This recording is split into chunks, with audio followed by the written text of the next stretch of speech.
Praise the Lord. ஸ்தோத்திரம் ஸ்தோத்திரம் ஸ்தோத்திரம் ஸ்தோத்திரம் ஸ்தோத்திரம். நம்முடைய மத்தியில் இருக்கிற தேவ பிரசன்னத்துக்காக நம்ம எல்லாருக்கும் கர்த்தரை ஸ்தோத்திரம் பண்ணுவோம். ஸ்தோத்திரம் ஸ்தோத்திரம் ஸ்தோத்திரம் ஸ்தோத்திரம் ஸ்தோத்திரம் ஸ்தோத்திரம் ஸ்தோத்திரம். Praise the Lord. ஸ்தோத்திரம் ஸ்தோத்திரம் ஸ்தோத்திரம் ஸ்தோத்திரம் ஸ்தோத்திரம் ஸ்தோத்திரம் ஸ்தோத்திரம். Hallelujah. Praise the Lord. ஸ்தோத்திரம் ஸ்தோத்திரம் ஸ்தோத்திரம் ஸ்தோத்திரம் ஸ்தோத்திரம் ஸ்தோத்திரம் ஸ்தோத்திரம் ஸ்தோத்திரம் ஸ்தோத்திரம் ஸ்தோத்திரம் ஸ்தோத்திரம் ஸ்தோத்திரம் ஸ்தோத்திரம். ஹல்லேலூயா. ஆசீர்வதிக்கப்பட்ட விலையேறப்பெற்ற இந்த 3வது மாதத்தினுடைய முதலாவது மனமகிழ்ச்சி நாளிலே ஆண்டவர் நம்மளை அவருடைய சன்னிதானத்துக்கு கொண்டு வந்தார். ஆண்டவர் நல்லவர், அவருடைய கிருபை என்றும் உள்ளது. ஆமென். எத்தனை பேர் இந்த காலை நேரத்தில் சந்தோஷமா இருக்கிறீங்க? சந்தோஷமா இருக்க சத்தமா இல்லையா சொல்லுங்க. அமனோகரம் யாகே நின்றே ஆலயம் எந்தோரானந்தம் தவ பிரகாரங்களில். அமனோகரம் யாகே நின்றே ஆலயம் எந்தோரானந்தம் தவ பிரகாரங்களில். தெய்வமே என் உள்ளம் நிறையுண்ண அல்லேலூயா பாடும் ஞான். தெய்வமே என் உள்ளம் நிறையுண்ண அல்லேலூயா பாடும் ஞான். தெய்வம் நல்லவன், எல்லாவர்க்கும் வல்லவன், தம்மக்கள் கேண்டோம் பரிசையாவோ. தெய்வம் நல்லவன், எல்லாவர்க்கும் வல்லவன், தம்மக்கள் கேண்டோம் பரிசையா. நன்மைகள் ஒன்றும் முடக்குகையெல்லாம் நேராய் நடப்பவர்க்கு. நன்மைகள் ஒன்றும் முடக்குகையெல்லாம் நேராய் நடப்பவர்க்கு. அமனோகரம் யாகே நின்றே ஆலயம் எந்தோரானந்தம் தவ பிரகாரங்களில். அமனோகரம் யாகே நின்றே ஆலயம் எந்தோரானந்தம் தவ பிரகாரங்களில். தெய்வமே என் உள்ளம் நிறையுண்ண அல்லேலூயா பாடும் ஞான். தெய்வமே என் உள்ளம் நிறையுண்ண அல்லேலூயா பாடும் ஞான். அல்லேலூயா. மகா இரக்கமும் கிருபை நிறைந்த நல்ல இயேசுவை நன்றியோடு உம்மை துதிக்கிறோம்.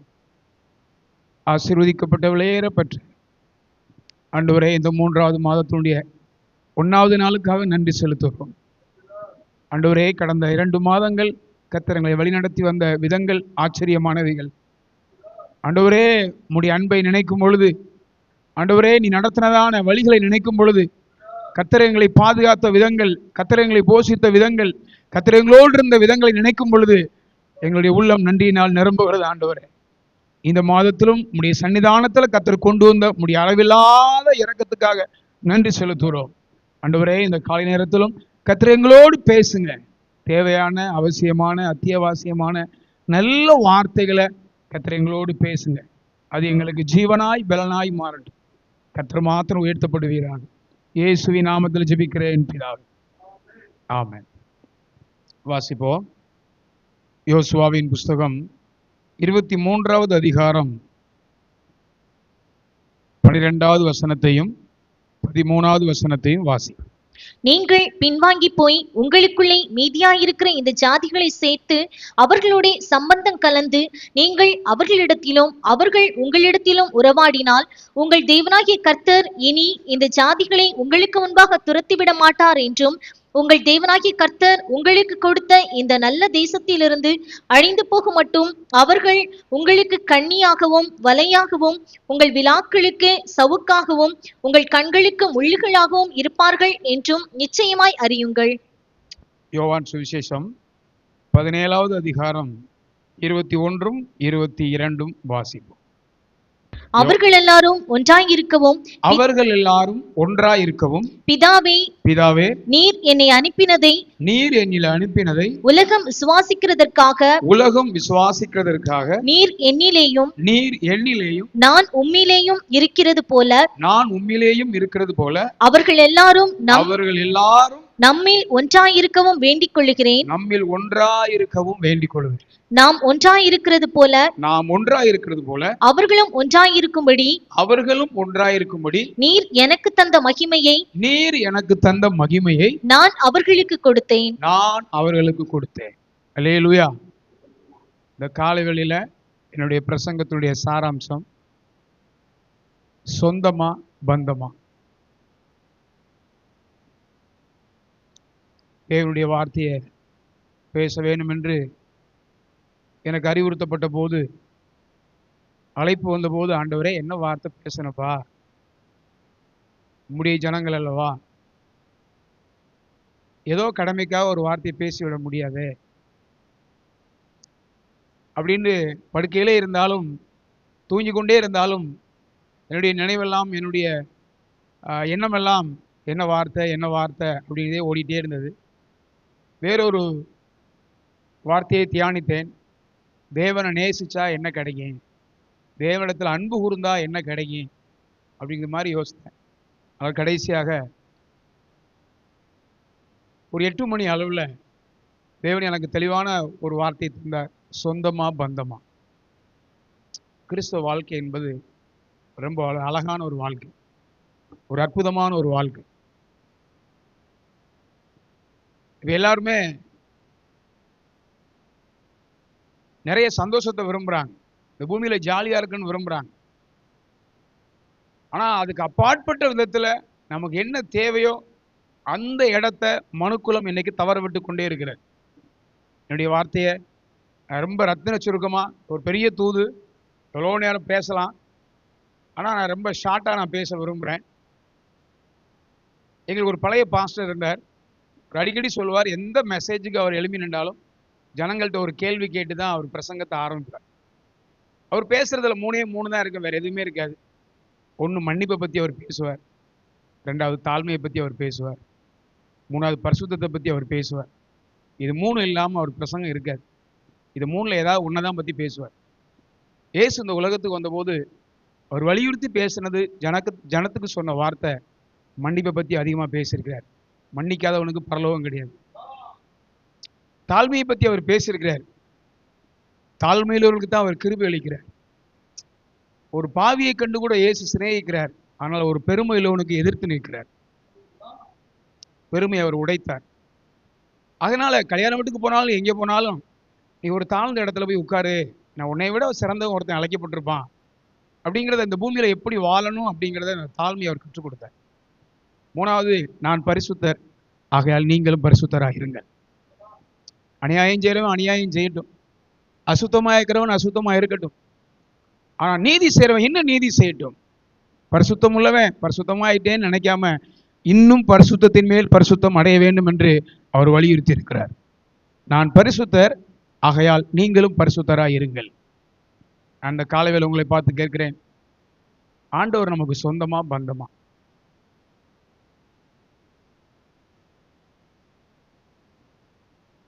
அவர் நமக்கு ரிலேஷன்ஷிப்பா அல்லாட்டா ரிலேட்டிவா?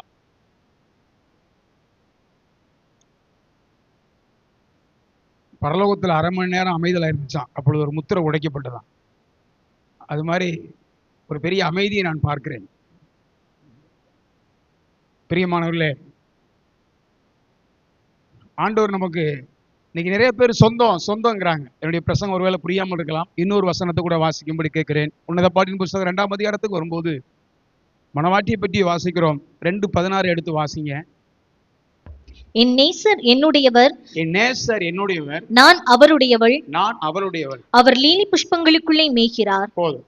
உன்னத பாட்டின் புஸ்தகம் 6ஆம் அதிகாரத்தினுடைய 3வது வசனத்துக்கு வரும்போது அதே சூலமித்தியால் நேசரை பத்தி இன்னொரு வார்த்தை சொல்றா, வாசிங்க. நான் என் நேசருடையவள், என் நேசர் என்னுடையவர். இது ரெண்டும் ஒன்னா வேறையா? ஒரே சூலமித்தியா தான். அவர் சொல்றா, என் நேசர் என்னுடையவர், நான் அவருடையவர். அந்த அர்த்தம், அந்த வசனத்தினுடைய அர்த்தம் என்னன்னா, இயேசு எனக்கு தேவை, இயேசு எனக்கு சொந்தம், அவர் எனக்குரியவர், பைபிள் எனக்குரியது, ஜெபம் எனக்குரியது, நான் ஒரு கிறிஸ்தவன், வேதத்தில் சொல்லப்பட்ட அத்தனை ஆசீர்வாதமும் எனக்குரியது. அதுக்கப்புறம் தான் நான் அவருடையவள். ஆனா 6ஆம் அதிகாரத்துக்கு வரும்போது சொல்றா, நான் அவருடையவள். அதன் அர்த்தம் என்னண்டா, அந்த 6ஆம் அதிகாரத்துடைய 3வது வசனத்தை வாசிங்க. நான் என் நேசருடையவள், நான் என் நேசருடையவள், என் நேசர் என்னுடையவர். என் நேசர் என்னுடையவர். ஃபர்ஸ்ட் என்னண்டா, நான் அவருக்குரியவன். அப்படின்னா எனக்குன்னு எதுவுமே கிடையாது, எனக்குன்னு ஒரு சுயம், எனக்குன்னு ஒரு விருப்பம், எனக்குன்னு என்னை சாட்டிஸ்ஃபை பண்ணக்கூடிய எதுவுமே கிடையாது. அதன் அர்த்தம் என்ன அப்படின்னா, ஃபர்ஸ்ட் இதுல வந்து சொந்தத்தை சொந்தமா சொன்னான், 2வதுல வந்து பந்தத்தை கொண்டு வந்துட்டான். முதல்ல சொந்தம், அவர் எனக்குரியவர், இந்த மார்க்கம் எனக்குரியது, நான் எனக்குரியது, எல்லாம் எனக்குரியது, எனக்குரியது, சொந்தம் பாராட்டினான். அடுத்து வரும்போது நான் அவருடையவள், நேசர் என்னுடையவர். அந்த இடம் வரும்போது நாம் பந்தம், இன்னைக்கு நம்ம வாழ்க்கையில எல்லாருமே நம்ம இயேசுவை சொந்தக்காரங்கள தான் பார்க்குறோம். ஆனா அவர் நமக்கு ரிலேட்டிவ் இல்லைங்க, ரிலேஷன்ஷிப். நிறைய சொந்தக்காரங்க பூமியில இருக்கிறாங்க, எல்லார்ட்டையுமே நம்ம கதையை சொல்ல முடியாது. ரத்த சம்பந்தமான உறவுகள் ஏராளம் இருக்கிறாங்க, எல்லாரும் உங்க காரியத்தை சரி பண்ண முடியாது. ஆனா யார்கிட்ட நம்ம ரிலேஷன்ஷிப்ல இருக்கிறோமோ அவங்கள்ட்ட தான் நம்முடைய எல்லா காரியத்தையும் சொல்லுவோம். என்னுடைய வார்த்தைக்கு இருக்கிற அருமையான தேவனுடைய பிள்ளைகளே, இயேசு உங்கள் வாழ்க்கையில ரிலேஷன்ஷிப்பா இருக்கிறாரா, இல்ல ரிலேட்டிவா இருக்கிறார்? ரிலேட்டிவா இருந்தா பிரயோஜனம் இல்லைங்க. யோசுவா கடைசி கட்டத்துல மரிக்கிற நேரத்துல சொன்ன வார்த்தை தான் அது. நீங்க இன்னும் இந்த ஜனத்தோட சேர்ந்து உறவாடி கலந்து நீங்க இருந்தீங்கன்னா நிச்சயமா அழிஞ்சு போவீங்க. அப்படி செய்யாதீங்க. கடைசியா ரொம்ப தெளிவா அந்த வாக்கு சொல்றீங்க, கர்த்தரோடு இருந்தா நீங்க அவரோடு உறவாடினா நல்லது, அதை விட்டு இந்த ஜனங்களோட உறவாடி அவங்களோட கலந்து அவங்களுக்குள்ள நீங்க இதை மட்டும் செஞ்சீங்கன்னா அப்படி முடிவு ரொம்ப பரிதாபம். எனவேதான் இயேசு சொல்றாரு, அவர்கள் நம்மிலேயும் நாம் அவர்களிலேயும் ஒன்றாயிருக்க வேணுங்கிறார். அது ஒரு மிக்சிங் ஆயிட்டு, நகத்தை சதையும் பிரிக்க முடியாது. இந்த பூமியில ஒரு தேவனுடைய பிள்ளை எப்போதுமே ஏதோ ஞாயிற்றுக்கிழமை வந்தா எனக்கு அவர் சொந்தம், பைபிள் என்னைக்காவது நமக்கு சொந்தம், உரிமை தான் பாராட்டுறாங்க. ஆனா ரிலேஷன்ஷிப்புங்கிறது அது வந்து அப்பாற்பட்ட ஒரு விஷயம். இது எல்லா சந்தர்ப்பத்திலும் எப்போதும் இருக்கணும். திடீர்னு நினைக்கிற சில பேருக்கு எழுப்புதல் வந்தா, ஏதாவது ஒரு காரியம் வந்தா அப்ப அதை செய்யறாங்க. நம்மள அப்படித்தானே, சொந்தக்காரவங்க இருக்கிறதுனால தானே நம்ம ஞாயிற்றுக்கிழமை மட்டும் வர்றோம், இல்லாட்டா எல்லா கூட்டத்துக்கும் வந்திருப்போம்ல, எல்லா நாளும் ஜெபம் பண்ணுவோம்ல, எல்லா நாளும் அவரை நினைப்போம்ல. நம்ம நினைக்க முடியலையே, யாரெல்லாம் நினைக்கிறோமே, ஆண்டவரை தேவைக்கு தானே பயன்படுத்துறோம்.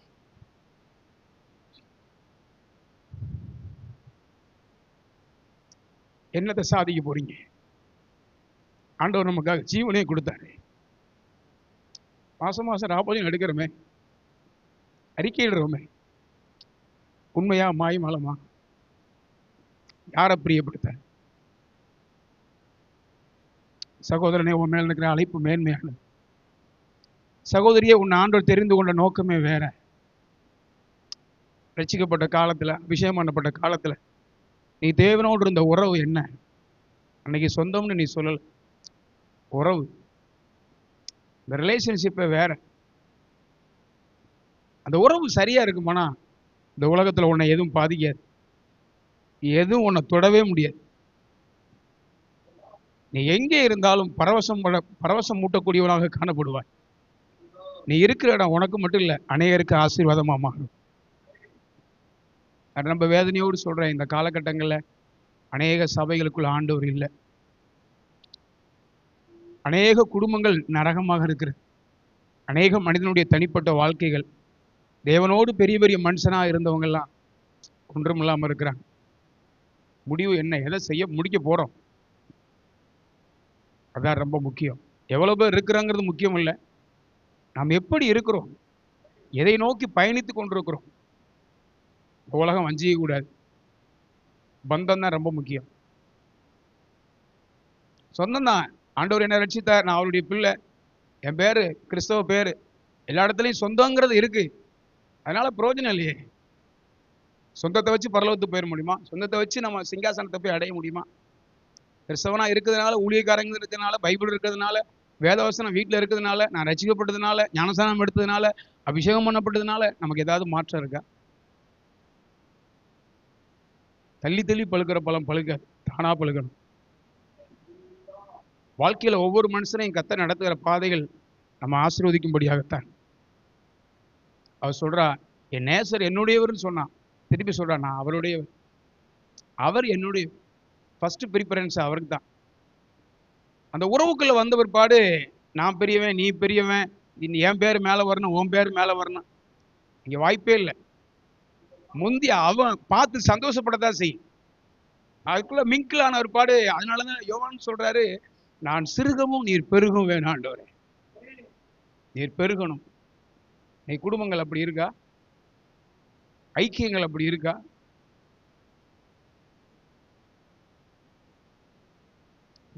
பந்தம் இன்னைக்கு தேவனோடு இருக்கிற உறவு இன்னைக்கு இல்லாம போயிடுச்சு.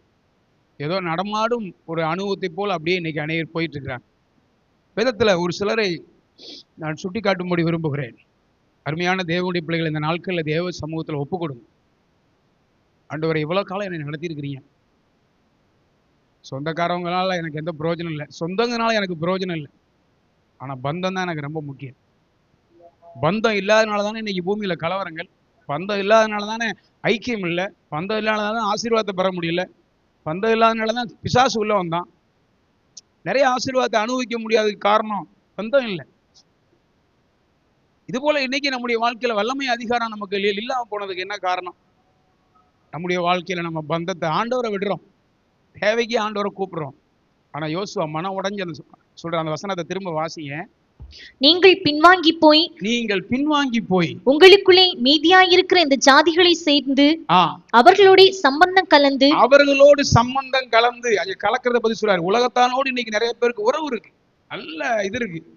அவனுடைய முடிவு என்ன? மரணம். அவனுடைய முடிவு என்ன? அழிவு. அவனுடைய முடிவு என்ன? பாவம். இன்னைக்கு பாவத்துல ரொம்ப மிங்கிளா இருக்கிறாங்க, ரொம்ப என்ஜாய் பண்றாங்க. இதைத்தான் அவர் சொல்றாரு. திரும்ப வாசிங்க.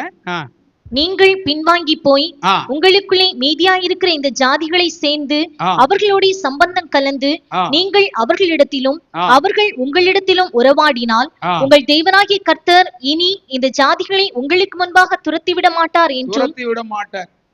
அவர் தெளிவா சொல்லிட்டு கடைசி சொல்றாரு. அடுத்த வசனங்களை வாசித்தீங்கன்னா, நான் எல்லாரும் கடந்து போறது போல நானும் இந்த பூலகத்தை விட்டு கடந்து போறேன், நானும் போறேன்ப்பா, கடைசியா உங்களுக்கு சொல்லிட்டேன். அழகா சொல்றாரு. ஆனா ஒரு வார்த்தை சொன்னாரு, நானும் என் வீட்டாரும் கர்த்தரை சேவி. எந்த சூழ்நிலை ஆண்டவர் விட மாட்டேன், நான் மட்டும் இல்லையா அப்படின்னு சொல்லிட்டு அந்த வேர்டை ரொம்ப அழுத்தி சொல்றாரு. நானும் என் வீட்டாரும் வென்றால் கர்த்தரை சேவிப்போம். என் நதிக்கு அப்புறத்துல என்னெல்லாம் பண்ணீங்க, அந்த விக்கிரகத்தை ஆராதிச்சிங்களே, கர்த்தர் வெளியே கொண்டு வந்தாரே, எவ்வளவு பெரிய காரியங்களை செஞ்சாரு, அந்த தேவனை விட்டுட்டு எப்படி அமைதியா இருக்கிறீங்க? நான் மறுபடியும் கேட்கிறேன். இன்னைக்கு நிறைய பேர் இப்ப இந்த ஞாயிற்றுக்கிழமை ஆராதனைக்காரவங்க மாறிட்டாங்க. ஞாயிற்றுக்கிழமை காலையில் ஆனோடனே பக்தி பரவசமாகுது. அதனாலதான் நீங்க 2 தீமோத்தேயுவின் புஸ்தகம் 3ஆம் அதிகாரத்துக்கு வரும்போது, மேலும் கடைசி நாட்களில் கொடிய காலங்கள் வரும் என்று அறிவாயாக, மனுஷர் தற்பிரியராய், பணப்பிரியராய், வீம்புக்காரராய், அகந்தையுள்ளவர்களாய், தாய் தகப்பனுக்கு கீழ்ப்படியாதவர்களாய், இச்சையடக்கம் இல்லாதவர்களாய், இணங்காதவர்களாய், துராகிருதம் பண்ணுகிறவர்களாய், கொடுமை செய்கிறவர்களாய், எதுக்கு இணங்கவே மாட்டாங்க, அவிக்குரிய விஷயத்துக்கு இணங்காதவர்களாய், இப்படிப்பட்டவர்களாய் இருப்பாங்களாம். இப்படிப்பட்டவர்களை விட்டு விலகு. அப்ப தேவனோடு ஒரு உறவு இல்லைண்டா இந்த உலகத்துல எப்படி தப்பு வைக்க போறீங்க? இந்த காலகட்டத்தில் நல்ல பிரசங்கத்தை கேட்க முடியல, நல்ல தேவ சமூகத்தை உணர முடியல, கூடி ஜெபிக்கிறதுக்கு ஆட்கள் இல்லையே. தேவனை பத்தி சொல்றோம், அவர் எனக்கு சொந்தக்காரங்க, அதனால என்ன பிரயோஜனம்? என் அப்பாவோடு எங்க அப்பா பார்த்து பேச முடியலையே, எங்க அப்பா இருக்கிற உறவு எனக்கு இல்லையே. நான் கரெக்டா சொல்றேன். ஒரு தகப்பன் பிள்ளையை பார்க்கும்போது, பிள்ளை தகப்பனை பார்க்கும்போது உள்ள சரியான உறவு ஓடி வந்து கட்டிப்பிடி. எப்படா இருக்க, நல்லா இருக்கியா, எப்படி இருக்க? இன்னைக்கு தேவ சமூகத்துல வந்து 2 சம்பவம் நடக்கணும். ஒண்ணு சந்தோஷப்படணும், இல்லாட்டா கண்ணீர் வரும். இது 2 இல்லைன்னா அதுக்கு பேர் ஆராதனை அல்ல, அதுக்கு பேர் தேவ பிரசன்னம் அல்ல. அப்படி சமூகத்துக்கு வந்து, அப்பா இந்த வாரமெல்லாம் நடத்துனீங்களப்பா, உங்க வார்த்தை எவ்வளவு மேன்மையான ஒரு வரி, ஒரு பாடல், ஒரு பிரசன்னம் நம்மளை உடைக்கணும். நீ உடையும் போதெல்லாம் ஒவ்வொரு உடைதலும் உன் வாழ்க்கையில ஒரு மறுரூபமாதலை கொண்டு வந்து கொண்டே இருக்கும். ஒவ்வொரு முறையும் தேவனுடைய சமூகத்துக்கு ஒரு மனுஷன் வரும்போதெல்லாம் உடைறான்னு சொன்னா அவனுக்குள்ள ஒரு மர்வமாக அதை உருவாக்கி கொண்டே இருக்கிறது. முதலாவதாக 1 சாமுவேல் புஸ்தகம் 2ஆம் அதிகாரத்தினுடைய 11-12 எடுத்து வாசித்தால், சாமுவேல் என்னும் பிள்ளையாண்டானை பத்தி வாசிக்கிறோம், ஓப்னி பினகாசை பத்தி வாசிக்கிறோம். இவங்க எல்லாரும் ஆசாரிகள் தான், இவங்களுக்கு தேவன் ஊழியம் செய்யறவங்க தான், தேவனை நேசிக்கிறவங்க தான். ஆனா ஒருத்த மட்டும்தான் பந்தத்துல இருந்தான், மற்றவங்க பந்தத்தில் இல்லை. நான் ஆசாரியன்னு சொல்லிக்கிட்டாங்க, அங்கேதான் இருந்தாங்க. ஆனா அவங்களுக்கும் தேவனுக்கு எந்த சம்பந்தமும் கிடையாது. எவ்வளவு பயங்கரமான ஒரு காரியம், வாசிங்க. பின்பு எல்கானா ராமாவில் இருக்கிற தன் வீட்டுக்கு போனான். அந்த பிள்ளையோ ஆசாரியனாகிய ஏலிக்கு முன்பாக கர்த்தருக்கு பணிவிடை செய்து கொண்டிருந்தான். ஏலியின் குமாரர் பேலியாளின் மக்களாயிருந்தார்கள். ஒருவன் பணிவிடை செய்து கொண்டிருக்கிறான், தேவனோடு சம்பந்தம் கலந்தவனாக, தேவனோடு பந்தத்தில் இருக்கிறான். ஆனா இன்னும் 2-3 பேரு உலகத்துக்குள்ள பாவத்துக்குள்ள சம்பந்தம் கலந்தவங்களா இருக்கிறாங்க. ஆனா அவங்களும் ஆண்டோடைய வீட்டுல தான் இருக்கிறாங்க. அப்படி முடிவு என்ன? என்ன அதனுடைய விஷயம் என்னன்னா, பந்தத்துல இருந்தா நம்முடைய முடிவு மகிமையா இருக்கு. தேவன் நமக்குள்ள செய்யற காரியங்கள் ஒவ்வொன்றும் மேன்மையானதா இருக்கு. இல்லாட்டா அவனுடைய முடிவு ஒண்ணுமில்லாம வெறுமையானதா மாறும்.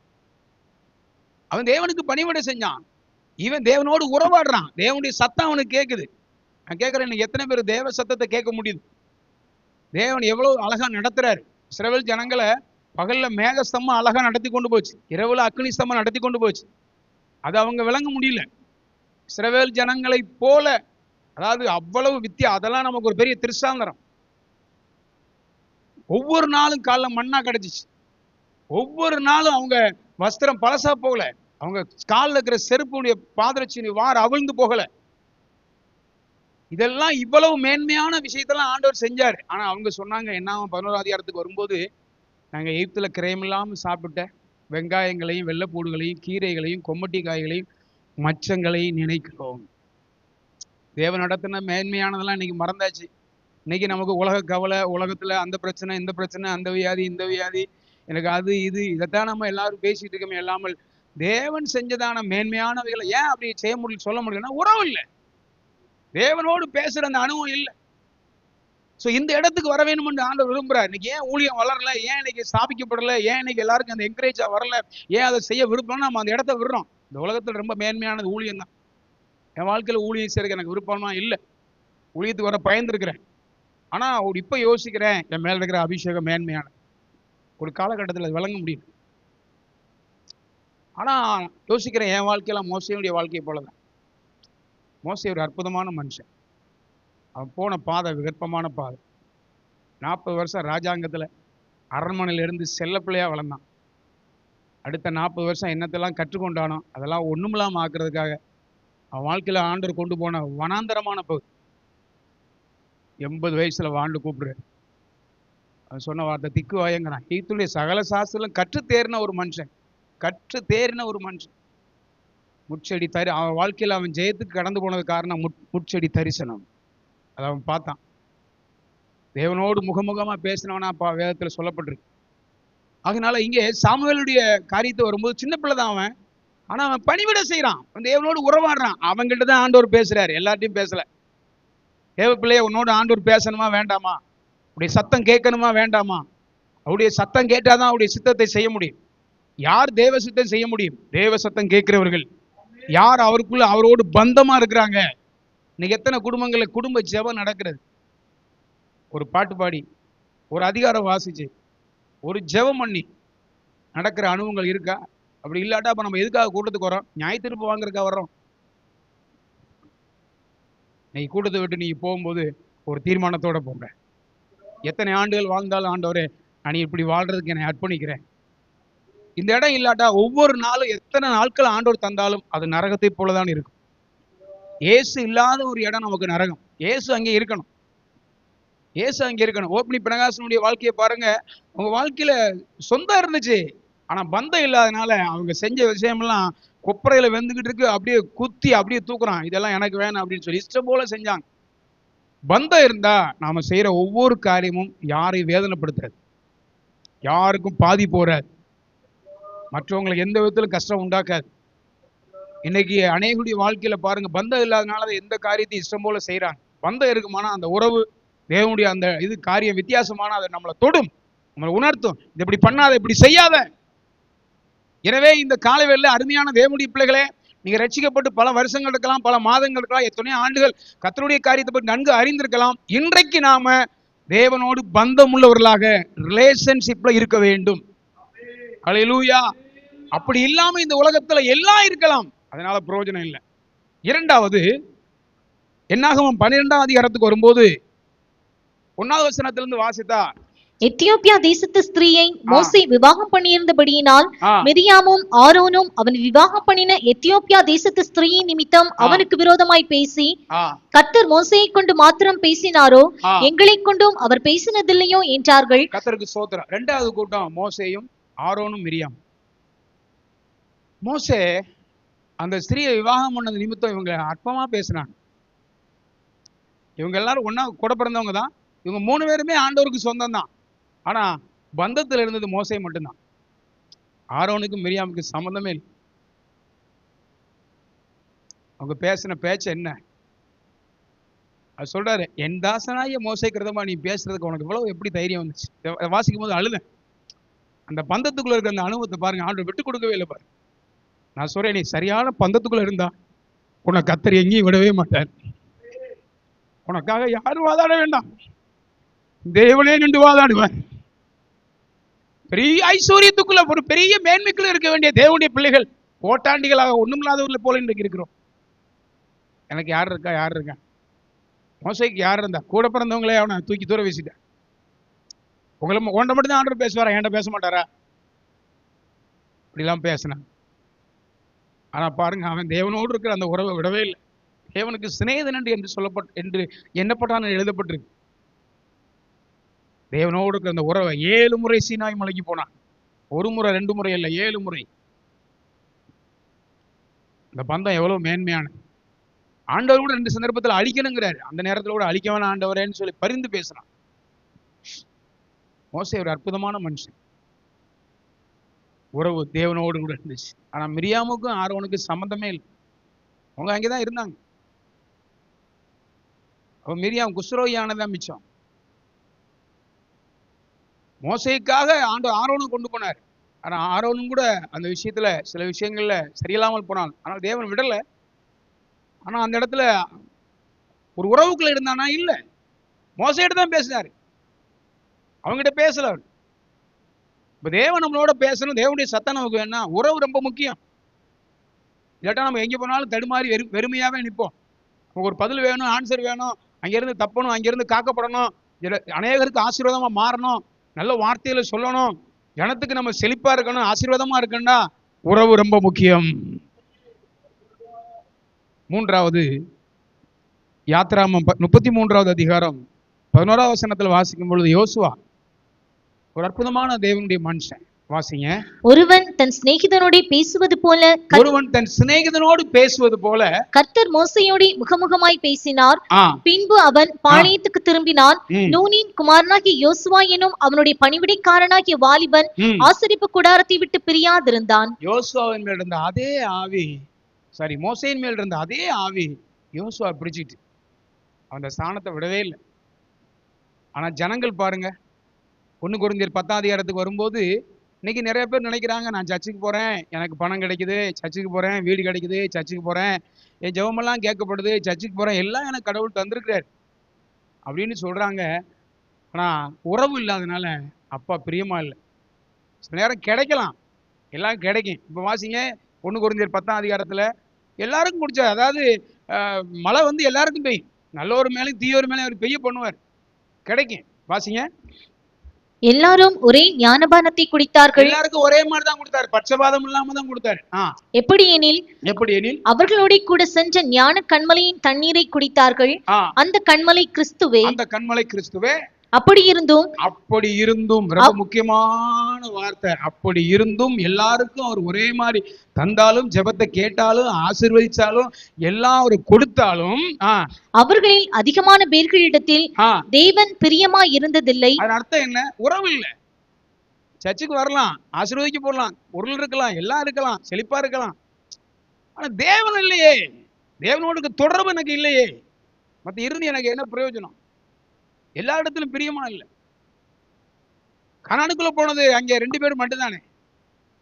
மற்றவங்களாம் வனாந்திரத்தில் அழிக்கப்பட்டு அவங்க பிரயாசம் வீணா போயிட்டே. பாஸ்டர் சொன்னது போல நோவா 100 வருஷம் பிரசங்கம் பண்ணார், சுவிசேஷத்தை நிறைய பேர் கேட்டாங்க. ஆனா 8 பேர் தானே உள்ள போனாங்க. நியாயப்பிரமாண காலத்துல எத்தனையோ பேர் அந்த எய்த்து விட்டு வெளியே வரும்போது எத்தனையோ லட்சக்கணக்கான மக்கள் வெளியே வந்தாங்க. ஆனா உள்ள போனது 2 பேர். அப்படியானால் இந்த கடைசி காலமும் என்ன? சொற்ப ஜனங்கள் தான். அதுல எந்த மாற்று கருத்தும் இல்லை. நோவாவின் காலத்தில் எப்படி நடந்ததோ அப்படியே மனுஷகுமாரன் காலத்தில் நடக்கும். அப்ப நடந்து கொண்டுதான் இருக்கிறது. ஜனங்கள் புசிக்கிறார்கள், குடிக்கிறார்கள், பெண் கொள்றார்கள், பெண் எடுக்கிறார்கள். இதுதான் நடக்குது. அவர் விளையாட உட்கார எழுந்திருந்தாங்க எழுதப்பட்டிருக்கிறது. உணர்வில்லாதிருந்தார்களாம். அப்ப நாம் இந்த நாட்களை உணர்வில்லாமல் காணப்படக்கூடாது. நல்ல உணர்வோடு காணப்பட்டு என் ஐக்கிய ஆண்டவரோடு இருக்க வேண்டும். அது இல்லாம இந்த வாழ்க்கையை நம்ம பயணிச்சு ஓடி நமக்கு என்ன பிரயோஜனம்? தாஞ்சத்து மீன் பிடிச்சு என்ன பிரயோஜனம்? எனவே ஜனங்கள் அங்கே நிறைய பேர் மேல ஒரு பிரியமா இல்லை. அப்ப ஒவ்வொரு நாளும் கர்த்தர் என் மேல பிரியமா இருக்கிறாரா? சிலர்லாம் நமக்கு பேசாட்டா நமக்கு ரொம்ப வலிக்கும். இவங்க என்கிட்ட பேசலையே பேசலையே பேசலையே. இப்போ எழுத்தின்படி நம்ம அப்படி அவங்க நேசிக்கிறனால தானே நினைக்கிறோம். இதே மாதிரி ஆண்டவர் என்கிட்ட பேசலைங்கிற ஒரு துடிப்பு நமக்கு இருந்திருக்கா? தேவனுடைய சத்தத்தை நான் கேட்கலையே. ஒரு காலத்துல என்ன அபிஷேகம், என்ன வல்லமை, தேவனுடைய பிரத்யட்சமான சத்தம், பிரத்யட்சமான வழிநடத்தல், ஆச்சரியமான, சொல்ல முடியாத, அதெல்லாம் எப்படி மறக்க முடியும்?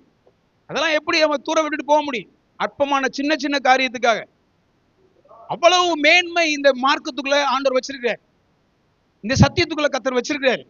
ஆனா ஒண்ணு இல்லாத சின்ன காரியங்கள்லாம் இன்னைக்கு நம்முடைய மேன்மையானவர்களை மறக்கடிக்குது, அதை மறக்க பண்ணுது, அதை மங்க பண்ணுது.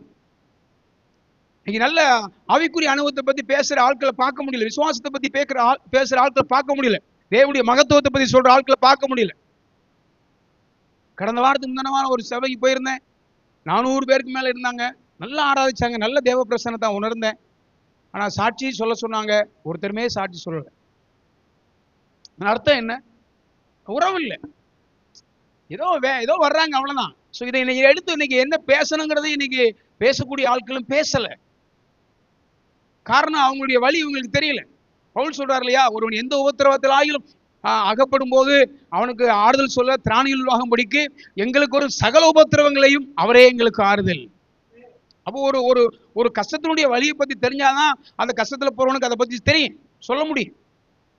அப்ப இன்னைக்கு குருடன் எப்படி குருடனுக்கு வழிகாட்ட முடியும்? இப்ப நான் குருடனா இருந்தா மற்றவங்களுக்கு எப்படி வழி சொல்ல முடியும்?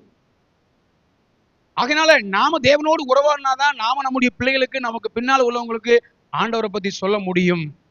இன்னைக்கு நாமளே அமைதியா இருந்துட்டா நமக்கு பின்னால் உள்ளவங்க எப்படி ஆண்டவரை நேசிக்க முடியும், பின்பற்ற முடியும், தேவனோடு எப்படி உறவாட முடியும்? அப்போ ஃபெல்லோஷிப் தான் நமக்கு, ரிலேஷன்ஷிப் ரொம்ப முக்கியம். ரிலேட்டிவ் வச்சு என்ன செய்ய, நாக்கு வலிக்குவா? என் கூட நிறைய பேர் கூட பிறந்தாங்க, உங்க கூட நிறைய பேர் இருக்கிறாங்க. ஒன்னாதான் பிறந்து ஒன்னாதான் வளர்ந்தீங்க, ஒரே பாயில தான் படுத்தீங்க, ஒரே தட்டில் சாப்பிட்டீங்க, ஒன்னா தூங்கினோம், ஒன்னா சந்தோஷப்பட்டோம். இன்னைக்கு அது இல்லையே. ஏன் இல்லை? ரிலேஷன்ஷிப் இல்லை. ஏன் ரிலேஷன்ஷிப் இல்லை? பணம், பொருள், நீ பெரியவன் நான் பெரியவன், என்ன கூப்பிடல உன்னை கூப்பிடல, அவன் அப்படி இவன் இப்படி, அங்கே விட்டு கொடுக்கல. ஏன் கூட பிறந்தவன் முன்னாடி காலங்கள் 1000 இருந்தாலும் என் கூட பிறந்தவனை விட மாட்டேன், அவனுக்காக நிற்பாங்க. இன்னைக்கு கூட பிறந்தவன் தான் என்ன செய்யறான்? குழி வெட்டி புதைக்கிறான், அசிங்கப்படுத்துறான். அதே மாதிரி எந்த தேவன் நமக்காக சிலுவையில் அறைந்தாரோ அதே தேவன் இன்னைக்கு திரும்ப திரும்ப அறைகிறான். காரணம் அவரோடு இருக்கிற அந்த உறவுனுடைய அந்த தன்மை, அந்த ஃபெல்லோஷிப். அப்போ ஜனங்கள் அங்கே விட்டாங்க. மாத்திரமல்ல, புதிய ஏற்பாட்டு காலத்துல கூட 12 சீசர்கள் இயேசுவோடு கூட இருந்தாங்க. ஆனா பேதுரும் யோவானும் விசேஷமானவங்க. இதை வாசிக்கும் போது அழுதேன். யோவான் 21 அதிகாரத்துல, யோனாவின் குமாரனாகிய சீமோனே, என்ன நேசிக்கிறாயா, என்ன நேசிக்கிறாயான்னு கேட்காரு. அவன் நேசிக்கிற ஆண்டவரே, நேசிக்கிற ஆண்டவரே. 3வது முறை கேட்டவொன்னே அவன் துக்கப்பட்டு நேசிக்கிற ஆண்டவரே அப்படின்னு சொன்ன போது அதுக்கப்புறம் சொல்ற, என்னை பின்பற்றி வாங்குற. யாரை கர்த்தர் அழைப்பார்? யார் கையில உத்தரவாதத்தை தருவார்? யார் கையில பொறுப்பை தருவார்? யார் உண்மையா நேசிக்கிறாங்களோ அவங்க கையில தான் ஆண்டவர் தருவார். எல்லார் கையில ஒன்று அப்படி ஆண்டவர் கொடுக்க மாட்டார். இன்னைக்கு பதவிக்காகவும் பணத்துக்காகவும் போட்டிக்காகவும் நிறைய பேர் போட்டி போடுறாங்க. எல்லாத்தையும் ஆண்டவர் கொடுக்க மாட்டார். வாங்குறார். என்னை பின்பற்றி வாண்டு யாரை பார்த்து சொன்னார்? நேசிக்கிறவனை பார்த்தா சொன்னார். நாம் அவரை நேசிக்கிறது உண்மையானால் அவரை பின்பற்றி வரணும். நான் சொல்றேன், எல்லாரும் நீங்க ஊழியம் செய்யணும். ஊழியங்கிறது ஏதோ ஊழியக்காரங்க மட்டும் அல்ல, எல்லாரும் ஊழியம் செய்யணும். ஊழியம் அவ்வளவு மேன்மையானது. இந்த உலகத்துல எதுக்கெல்லாம் ஊழியம் செய்றாங்க, நீ இந்த பூமியில ஊழியம் செஞ்சா உனக்கு ஒண்ணுமே கிடைக்காது. ஆனா ஒருவன் எனக்கு ஊழியம் செய்தால் பிதாவானவர் கனம் பண்ணுவார், என்னை கனம் பண்றவனை நான் கனம் பண்ணுவேன். ஆண்டவருக்கு ஊழியம் செய்யுங்க, வாலிபர் மத்தியில ஊழியம் செய்யுங்க, ஆஸ்பத்திரியில ஊழியம் செய்யுங்க, கைப்பிரதி எடுத்துக்கொண்டு கொடுங்க. இங்கேயும் போக முடியா, உட்கார்ந்து தேசத்துக்காக ஜனத்துக்காக அழுங்க, குடும்பங்கள் ரட்சிப்புக்காக அழுங்க. என் வாழ்க்கையில நான் ரட்சிக்கப்பட எத்தனை பேர் ஜெபம் பண்ணாங்க, எத்தனை பேர் எனக்கு உதவி செஞ்சாங்க ஆண்டவரே. நானும் அப்படிப்பட்ட விதத்தில் உண்மை நேசிக்கிறேங்கிறத பணத்தினாலும் பொருளினாலும் பல விதங்கள்ல நமக்கு என்ன கிருபையில் ஆண்டவர் தந்திருக்காரோ அதை தாராளமா செய்யணும். அந்த வெளிச்சம் இன்னைக்கு அந்த தரிசனம் குறைஞ்சு போகுது. இன்னைக்கு ஒரு காலத்தில் தரிசனத்தை பத்தி பேசலாம், இன்னைக்கு தரிசனம் இல்லை. ஏன் காரணம்? உறவு இல்லை. எனவேதான் அப்போஸ்தலர்கள் ஆண்டவர் கூட்டி சேர்க்கும் போது முதலாவது அவர் சொல்லிக் கொடுத்ததே வேற எதையும் சொல்ல, தம்மோடு இருக்கத்தான் அவர் கற்றுக் கொடுத்தார். அவரோடு இருந்தாங்க, அவரை பார்த்தாங்க. என்னை பாரு, நான் உட்கார்ந்து நீனு உட்காரு. முதலாவது அவருடைய சமூகத்தில் உட்காரணும். அங்கே உட்கார்ந்தா தான் உறவை பலப்படுத்த முடியும், நம்முடைய வாழ்க்கை ஆவிக்குரிய ஸ்டாண்டர்டை நிலைநிறுத்த முடியும். அதனால யோனோ பேதுருவை பார்த்து சொன்னாரு, நீ என்னை பின்பற்றி வா, என்னை நேசிக்கிறாயா? எத்தனை முறை ஆண்டவர் கேட்க நம்மளை பார்த்து தேவ சமூகத்துக்கு வரும்போதெல்லாம், என் மகளே என் மகனே, வருஷங்களையும் நாட்களையும் கூட்டி கொடுத்து தேவ சமூகத்துக்கு வரும்போதெல்லாம் பேசுறாரு, கேட்கிறோமே. ஆனா பந்தத்துக்குள்ள நம்ம இன்னும் வர முடியலையே. ஊழியம் செய்ய அழைக்கிறாரே, ஒப்பு கொடுக்க முடியலையே. எனக்கு பலகீனம் இருக்கு, எனக்கு கஷ்டம் இருக்கு, இப்படி சொல்றோமே. மனவாட்டி அப்படித்தான் சொன்னான். கடைசியா என்ன ஆச்சு? நான் இப்பதான் வந்தேன், இப்பதான் கதவை சாத்தினேன், இப்பதான் வஸ்திரத்தை மாத்தினேன், எப்படி திறப்பேன்? கடைசியா நகரவாசிகள் எல்லாம் காயப்படுத்தி போயிட்டான். அப்புறம் நான் நேசரை தேடி போனேன்னா எங்க போறது? நேசர் கிடைக்கலையே. நேசர் வரும்போது தட்டும்போது கதவை திறக்கல, கடைசியா அவ காயப்படுத்தப்பட்டான். நல்ல நாட்கள்லயே ஆண்டவர் தரும்போதே, ஆண்டவர் பேசும்போதே ஒப்பு கொடுத்துட்டா நல்லது. அதுக்கப்புறம் காலம் தாழ்ந்த பிற்பாடு, காலம் முடிஞ்ச பிற்பாடு என்ன பிரயோஜனம்? நல்லா இருக்கும் போதே, பலன் இருக்கும் போதே ஆண்டவருக்கு என்னெல்லாம் செய்ய முடியுமோ, நீங்க ஆண்டவருக்கா என்னெல்லாம் செய்றீங்களோ, எதெல்லாம் பிரயாசப்படுறீங்களோ, அவர் நிமித்தம் அவருக்காக ஒரு மனுஷன் எதை செஞ்சாலும் அதுக்குரிய பிரதிபலனை கர்த்தர் கண்டிப்பா தருவார். எபிரேயர் 6:10 மறந்துடாதீங்க. இன்னைக்கு எபிரேயர் 6:10 மறக்கப்பட்டிருக்கு. அதனாலதான் எபிரேயர் 6:10 மறந்ததுனாலதான் இன்னைக்கு அநேகரை பத்தி புகழ்ந்துட்டு இருக்காங்க. இவர் இதை செய்தார், அதை செய்தார், அப்படி பண்ணார், இப்படி பண்ணார், எனக்காக வந்தார், உனக்காக வந்தார், இவ்வளவு ரூபாய் செஞ்சார், கன்வென்ஷன் நடத்தினார், பணங்களை தந்தார். எபிரேயர் 6:10 அப்படி சொல்லல. வாசிங்க. ஏனென்றால் உங்கள் கிரியையையும் நீங்கள் பரிசுத்தவான்களுக்கு ஊழியம் செய்ததினாலும் செய்து வருகிறதினாலும் தமது நாமத்திற்காக காண்பித்த அன்புள்ள பிரயாசத்தையும் மறந்து விடுகிறதற்கு தேவன் அநீதி உள்ளவர் அல்லவே. அவர் நீதியுள்ள தேவன். இந்த பூமியில நீ யாருக்கு பிரயாசப்பட்டாலும் அதுக்கு எந்த எதுவுமே கிடைக்காது. எவ்வளவு சம்பாத்தியம் பண்ணாலும், எவ்வளவு இந்த உலகத்துல என்ன செய்தாலும் அதனால ஒரு நத்திங், ஒண்ணுமே கிடையாது.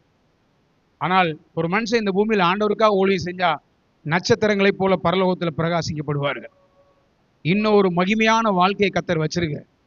அதை பேசுறதுக்கு தான் அழைச்சிருக்காரு, அதை சொல்றதுக்கு தான் அபிஷேகம் பண்ணிருக்காரு, அதை இன்னைக்கு தேசத்துக்கு சொல்லத்தான் கர்த்தர் நம்மளை வச்சிருக்காரு. நான் அடிக்கடி சொல்லுவேன், இந்த உலகத்துல எவ்வளவு பெரிய கலெக்டரா இருந்தாலும், எம்எல்ஏவா இருந்தாலும், எம்பியா இருந்தாலும், அவன் பரலோகத்துக்கு போனடா அவனுக்கு ஒரு ஊழியக்காரன் ஜெபம் பண்றதுக்கு ஞானசானம் கொடுக்க ஒரு ஆள் தேவை.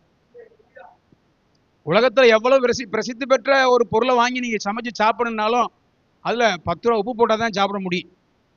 நீங்கள் பூமிக்கு உப்பா இருக்கிறீர்கள். யாரெல்லாம் தேவனுடைய உறவுக்குள்ள இருக்கிறாங்களோ அவங்கள கர்த்தர் உப்பா, மற்றவங்களுக்கு ருசி கொடுக்கிறவங்களா, மற்றவங்களை சந்தோஷப்படுத்துறவங்களா, மறைந்திருக்கிறவங்களா கர்த்தர் வைப்பார். உப்பு சாரமற்று போனால் அது எதனால் சாரமாக்கப்படும்? உப்பு சாரமற்று போகுது, தன் சாரத்தை உப்பு இழக்குது. நம்ம இழக்கக்கூடாது. நம்ம மேல இருக்கிற அபிஷேகம் கடைசி வரலும் அது நமக்குள்ள வேலை செய்யணும். உறவை இழந்துடக்கூடாது. இந்த நாட்களில், இந்த புதிய மாசத்துல, ஆண்டவரே இந்த வருஷத்துல எனக்கு இந்த புதிய மாசத்தை தந்திருக்கிறீங்க, இது வரைக்கும் நான் எப்படியோ இருந்துட்டேன், ஆனா இனி உள்ள நாட்கள்ல உங்களோடு இருக்கிற உறவை நான் ஒரு நாள் இழக்க மாட்டேன் ஆண்டவரே. எது நிமித்தமும் நான் இழந்து போக மாட்டேன்.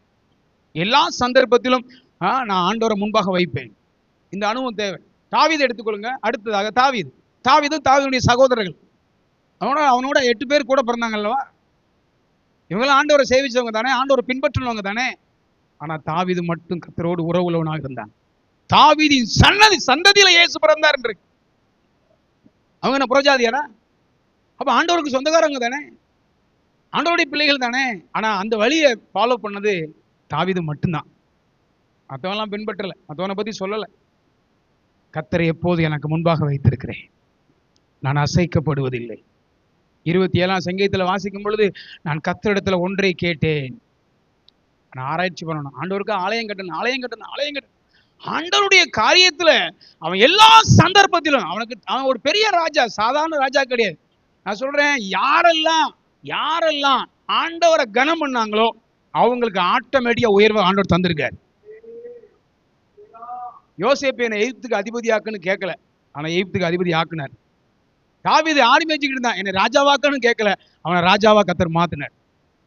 ரூத் எனக்கு வந்து போவாச தாங்கன்னு கேட்கல, ஓரமா அமைதியா இருந்தா, திரும்பி போக மாட்டேன் உண்மையா இருப்பேன்னு இருந்தா, அந்த உறவை விடவே இல்லை. ஓர்வால் ஓடி போயிட்டான். திரும்பி போதை பத்தி என்னோடு பேசான். எவ்வளவு இழப்புகள். இன்னைக்கு அநேகர் பின்மாறிடான். இழந்தாச்சு, சின்ன வயசுல விதவை, எவ்வளவு அசிங்கம், எவ்வளவு அவமானம். என்ன சர்ச்சுக்கு போனேன், என்ன ஆராதிச்சு, போதும் போதும் போதும். ஆனா அவ சொல்றா, இல்ல திரும்பி போக மாட்டேன். உம்மை விட்டு திரும்பி போவதை பத்தி என்னோடு பேச வேண்டாம். நகோமினா இனிமை, ஐக்கியம். அதனால பாருங்க என்ன நடந்துச்சு. அவளுடைய உறுதியை ஆண்டவர் பார்த்து மறுபடியும் ஒரு அழகான வாழ்க்கையை ஆண்டவர் தந்தார். அல்லேலூயா. ஆண்டவரால உயர்த்தப்பட்டாங்க. அதனால தேவனோடு இருக்கிற அந்த உறவு இருக்குமானா, ஒரு மனுஷன் ஆண்டவர் வெளியே கொண்டு வரும்போது அது பயங்கரமா இருக்கு, ரொம்ப மேன்மையானதா இருக்கு. அதனால தாவீதுடைய வாழ்க்கையை கவனிச்சு பார்க்கும்போது, அவன் போன எல்லா காரியத்திலும் ஜெயமா இருந்ததுக்கு, யுத்தத்தில் அவன் ஜெயிச்சதுக்கு எல்லாத்துக்கும் என்ன காரணம்டா, கர்த்தரோடு இருந்த உறவு. 37 பராக்கிரமசாலி இருக்கிறாங்க. ஒவ்வொருத்தனும் சொன்னா எதை வேணாலும் செய்யக்கூடியவன். எகிப்தின் பாளையத்துக்கு ஒன்னா போறேன், கொல்லணுமா கொல்றேன், என்ன செய்யணும். அப்படிப்பட்ட அந்த முதல் 3 பேர், அடுத்த 3 பேர், அதுக்கடுத்து மற்ற எல்லாரும் சாதாரண பராக்கிரமசாலி, மொத்தம் 37 பேர் இருக்கான். தாவீது மிகவும் நெருக்கப்பட்டான். பராக்கிரமசாலியை கூப்பிடல, யாரையுமே கூப்பிடல. அவனுக்கு பலனே, அவனுக்கு அந்த பந்தமே எனக்கு ஆண்டவர் மட்டும்தான் சொன்னான். கல்லெறிஞ்சாங்க, மயனே அவனுக்கு விரோதமா எழும்பினான். வெறும் காலம் அழுதுகிட்டே ஒளிவு மலைக்கு போனான். ஆனா தேவனை நடுவுல வச்சிருந்தான். அதனால இவன் தேவனை நடுவுல வச்சிருந்தனால சத்துருக்கள் நடுவாக வச்சு கர்த்தர் கொண்டு போட்டார். யாரெல்லாம் தேவனை நடுவாக வச்சு நீங்க நிக்கிறீங்களோ, கர்த்தர் உங்க கண்களுக்கு முன்பதாக உங்களுக்கு விரோதமா எழுப்புறவர்களை நடுவாக வச்சு தேவன் நியாயம் தீர்ப்பார். உதாரணம் சொல்லட்டா, அப்சலோம் வானத்துக்கும் பூமிக்கு நடுவா தொங்குனான். சிம்சோன் அப்சலோம் வானத்துக்கு பூமி நடுவா தொங்கிக்கிட்டு இருந்தான். அவங்க அப்பாவை ஸ்தானத்தை, சிங்காசனத்தை எடுத்துக்கிட்டான், அழுக விட்டான், பரிதவிக்க விட்டான், நிறைய தப்பு செஞ்சான்.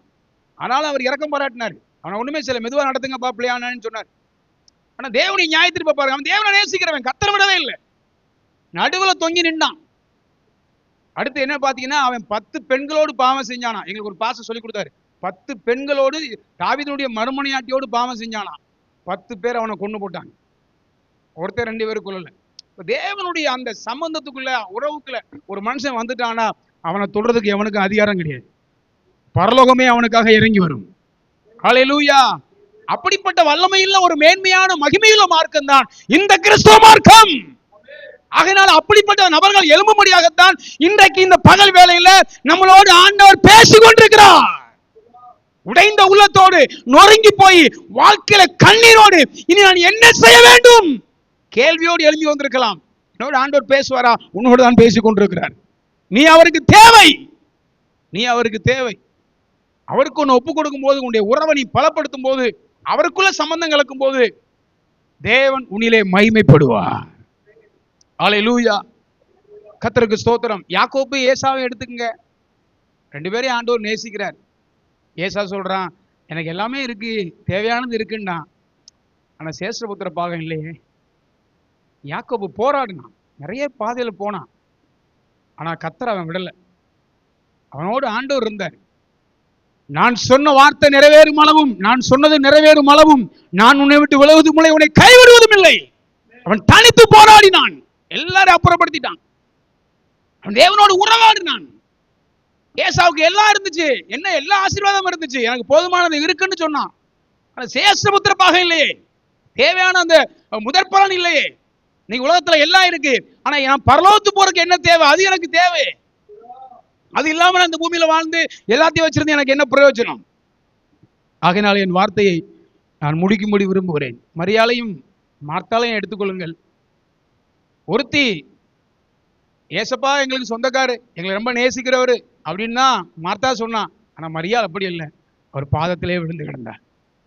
தேவையானதை தெரிந்து விட்டான். அவர் சொன்னா, நான் ஒத்தியில கஷ்டப்படுறேன், உங்க வந்தா உங்களுக்கு சமைக்கிறேன், உங்களுக்காக ஓடுறேன், உங்களுக்கு கவலை இல்லையா? இதை பத்தியே பேசுறேன். நான் அப்படி இருக்கிறேன், இப்படி இருக்கிறேன், ஒரு ஆளா பாடுபடுறேன், நான் ஒருத்தன் தான் எல்லாம் ஊழியம் செய்யறேன், அதை செய்யறேன், இதை செய்யறேன், நீ ஏன் இப்படி இருக்கிறீங்கன்னு சொல்லி இப்படித்தான் அவ பேசிட்டு இருந்தா. ஆனா இன்னொருத்தி பாருங்க, அவர் பாதமே எனக்கு முக்கியம். அவ அழுத போதுதான் இயேசு அழுதாரு. மார்த்தாள் அழுத போது இயேசு அழுகவில்லை. இயேசுவோடு இருக்கிற உறவுக்குள்ள ஒரு விசேஷமான தனித்துவமான ஒரு தன்மை இருக்கிறது. கண்களை மூடுவோமா, நம்முடைய முழங்கால்களை முடக்குவோம். இயேசு நமக்கு சொந்தமா பந்தமா? ஆண்டவரே, என் வாழ்க்கையில இனிமே நீங்க எனக்கு ஒரு பந்தக்காரர், உறவு ஆண்டவர். இனி நீங்க இல்லாம நான் எந்த வேலையும் செய்ய மாட்டேன். நீங்க தீர்மானத்தோட போங்க, உங்க வேலை ஆசீர்வாதமா இருக்கு, உங்க குடும்பம் ஒரு குட்டி பரலோகமா இருக்கு, நீங்க ஆராதிக்கிற ஆராதனை ஒரு பெரிய மகிமையா இருக்கு. உங்க வாழ்க்கையில எந்த வியாதியும் ஆளுகை செய்ய முடியாது, எந்த பலகீனமும் ஆளுகை செய்ய முடியாது. எதை குறித்து நீங்க கவலைப்படவே மாட்டீங்க. எல்லா சவால்களையும் நீங்க நிச்சயமா ஜெயிப்பீங்க. சாமுவேலை கவனித்து பாருங்க, தேவனோடு உறவுள்ளவனா இருந்தான். மோசேவை கவனித்து பாருங்கள், யோசுவாவை கவனித்து பாருங்கள், தாவீதை கவனித்து பாருங்கள், மரியாளை கவனித்து பாருங்கள், சுலமித்தியாளை கவனித்து பாருங்க. நான் என் நேசருடையவள், நான் அவருடைய எல்லாம் மாறிட்டேன். அவர் என்ன நினைக்கிறாரோ, என்ன விரும்புறாரோ அது மட்டும் நடந்தா போதும், வேற ஒண்ணு எனக்கு ஒண்ணும் வேணாண்டு. இந்த இடத்துக்கு நம்ம வர வேண்டும் என்று கர்த்தர் விரும்புகிறார். இந்த இடத்துக்கு வந்தீங்கன்னா நீங்க இருக்கிற இடம் ஒரு குட்டி பரலோகமா மாறும். ஒரு விஷயம் ஆண்டவர்கிட்ட கேட்போமா, கண்ணீரோடு ஒப்பு கொடுங்க. நான் நீங்க ஊழியம் செய்வேன் ஆண்டவரே, கர்த்தருக்கு ஊழியம் செய்ய. இந்த உலகத்துக்கு ஊழியம் செய்யாதீங்க. இந்த உலகத்துக்கு ஊழியம் செய்யலாம் உங்களுக்கு ஒரு பிரயோஜனம் கிடையாது. உலகத்துக்காக நீங்க பிரயாசப்பட்டு கடைசியா உங்களுக்கு ஒண்ணுமே இருக்காது, அனாதையா விட்டுட்டு போயிடுவாங்க. ஆனா ஆண்டவருக்காக நின்று பாருங்க, உங்க முடிவு மகிமையா இருக்கும். உங்களுடைய முடிவு மேன்மையானதா கர்த்தர் மாத்துவார், மேன்மையானதா கர்த்தர் மாத்துவார். நீ அனாதையாக இருக்க மாட்டாய். ஆண்டவருக்காக மோசே நின்றான், யாரும் இல்ல, கர்த்தரை அழைக்க மாட்டாரு. கரங்களை தட்டி அவரை மகிமைப்படுத்துங்க. ஒரு சந்தோஷத்தை பெற்றுக்கொள்ளுங்க, ஒரு தீர்மானத்துக்கு ஒப்பு கொடுங்க. இந்த ராபோஜனத்தில் பந்து பெறதுக்கு முன்பதாக ஒரு நல்ல அறிக்கை செய்யுங்க. ஆண்டவரை, இனி என் வாழ்க்கையில் இப்படித்தான் இருப்பேன் ஆண்டவரே, ஒரு நாள் ஒரு நிமிஷமும் நீங்க இல்லாத வாழ்க்கை எனக்கு வேண்டாம் ஆண்டவரே. ரபாலா ரபாலா ஷபாலா கரபாலா ரிமானா கரபாலா. நீங்க இல்லாம வாழ முடியாதியா, உங்க கிருபை இல்லாம வாழ தெரியாதியா. நீங்க இல்லாம வாழ முடியாதியா, உங்க கிருபை இல்லாம வாழ தெரியாதியா. இயேசுவே என் எஜமானரே, நேசரே என் துணையாளரே. இயேசுவே என் எஜமானனே, நேசரே என் துணையாளரே. நீங்க இல்லாம வாழ முடியாதையா, உங்க கிருபை இல்லாம வாழ தெரியாதையா. நீங்க இல்லாம வாழ முடியாதையா, உங்க கிருபை இல்லாம வாழ தெரியாதையா. Praise the Lord. எல்லா கர்த்தருடைய பிள்ளைகளும் ஜெப நிலையோடு